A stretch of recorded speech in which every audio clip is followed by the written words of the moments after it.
Pemirsa, rapat pleno terbuka rekapitulasi hasil suara pemilu 2024 di Ogan Komering, Ulu Selatan ricuh. Para saksi dari partai politik tersulut emosi karena terjadi perdebatan dan perbedaan hasil suara.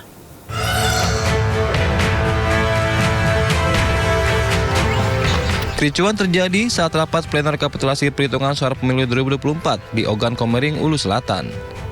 Rapat pleno ricuh akibat adanya perbedaan antara salin daftar pemilih tetap yang dipegang pihak KPUD dan panitia pemungutan suara. Ketegangan bertambah saat pihak KPUD mengabaikan protes para saksi, sehingga seluruh saksi parpol yang hadir tersulut emosi. Kegiatan penghitungan suara sempat diskors selama 1 jam untuk meredam keributan. Dari beberapa kecamatan ada bukannya sesuai dengan di video, bukan ada apa-apa itu, melainkan di situ ada kesalahpahaman bahwasanya dalam penyinkronan data daripada saksi dan PK itu masih ada kekeliruan. Namun alhamdulillah semuanya itu dapat kita selesaikan. Kami selaku pengawasan pada malam itu menyaksikan langsung bahwasanya yang terjadi di rapat pleno tingkatan kabupaten itu hanya keselisih pahaman ataupun miskomunikasi. Usai kejadian, Bawaslu mengatakan ada kesalahpahaman saat penghitungan suara dan berjanji mengawasi lebih ketat proses penghitungan suara. Dari Muara II, Kabupaten Ogan Komering, Ulu Selatan, Sumatera Selatan, Teddy Hendrawan, iNews melaporkan.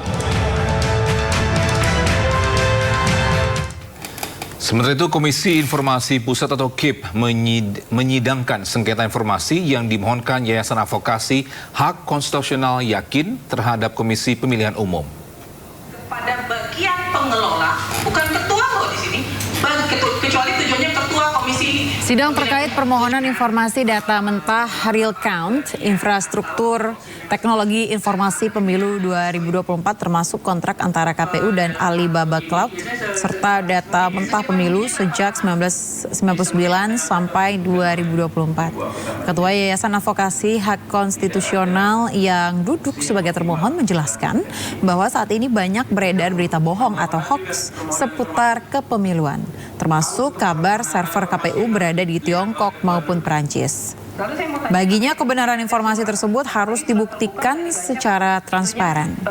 Sengketa informasi ini terjadi karena menurut pemohon KPU tidak beri akses informasi pada publik.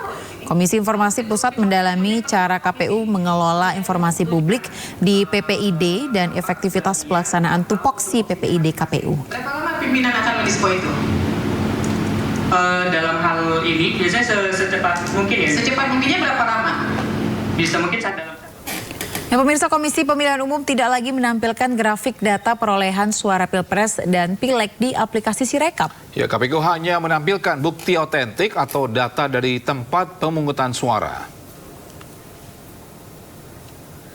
KPU mengubah tampilan lama website hasil suara pemilihan presiden dan pemilihan legislatif 2024.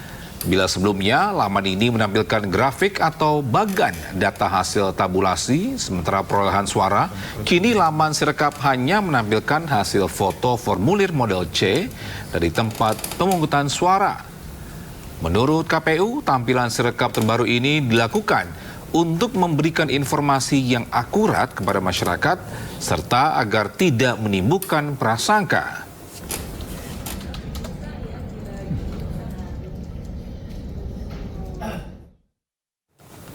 Pemirsa, tim ses para paslon presiden mengomentari usulan hak angket yang mulai bergulir di DPR RI pada Selasa pagi. Kubu paslon 01 menyebut tetap berkomitmen untuk mendorong hak angket. Meski demikian, pakar komunikasi politik Effendi Ghazali menyebut sampai saat ini partai yang mendorong hak angket belum tentu bisa solid.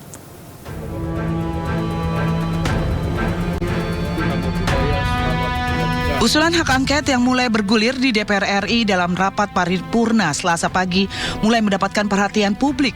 Dibahasnya, hak angket menjadi harapan untuk membuka gerbang baru untuk membongkar dugaan kecurangan pemilu 2024. Meski demikian, keabsenan setengah anggota DPR dalam rapat paripurna tersebut, termasuk Ketua DPR RI Puan Maharani, menimbulkan pertanyaan tentang keseriusan fraksi parlemen pendukung angket untuk menggolkan narasi hak angket ke tahap selanjutnya. Sampai sekarang kita nggak tahu deh ya, siapa yang betul-betul mau menjadi setir dari hak angket ini. Barangkali itu maksudnya dari Gerindra. Apakah yang nyetirnya itu betul-betul Ibu Megawati atau Surya Paloh atau siapa, kan belum jelasnya yang nyetir siapa. Lalu siapa yang naik ke atasnya gitu? Tapi kalau prediksi Anda jalan nggak hak angket? Agak sulit, terutama karena ada BTS. Apa itu? BTS ini hati-hati loh ya, jangan dikait-kaitkan dengan kasus, bukan. BTS ini belum tentu solid. Juru bicara Timnas Amin Syahganda Nainggolan menekankan komitmen kubu Paslon 01 untuk tetap mendorong hak angket. Meskipun tanpa restu dari Megawati Soekarno Putri sebagai kubu awal pencetus pengguna angket DPR RI. Tim Amin sudah jelas bahwa mereka komit pada hak angket. Jadi hak angket ini kan merupakan hak partai politik yang dijamin oleh undang-undang. Tiga-tiganya tuh ya, Nasdem, PKB, iya, PKS. Ya, so far itu nggak ada masalah. Mereka komit dan bahkan mungkin dari pihak Nasdem hari ini sudah mengeluarkan statement dia akan jalan tanpa menunggu lagi restu Bu Mega atau quote and quote restu Bu Mega ya. Selama ini menunggu karena ide itu berasal dari Ganjar Pranowo. Bersambut komitmen hak angket kembali didorong oleh kubu Paslon 03 Ganjar Mahfud, menyebut bahwa angket adalah bagian dari demokrasi yang harus digunakan untuk menjawab berbagai pertanyaan sesuai dengan fakta.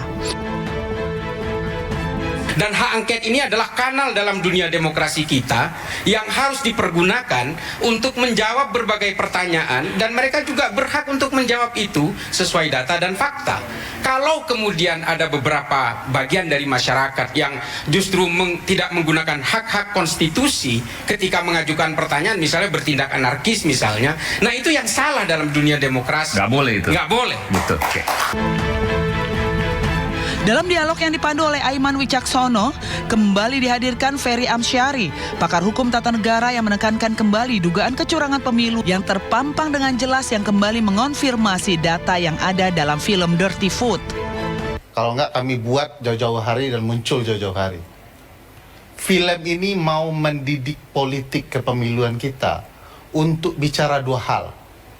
Satu, bahwa kecurangan terjadi, dan terjadi dalam satu putaran dan 50% terbukti, data film itu mengatakan sampai hari ini.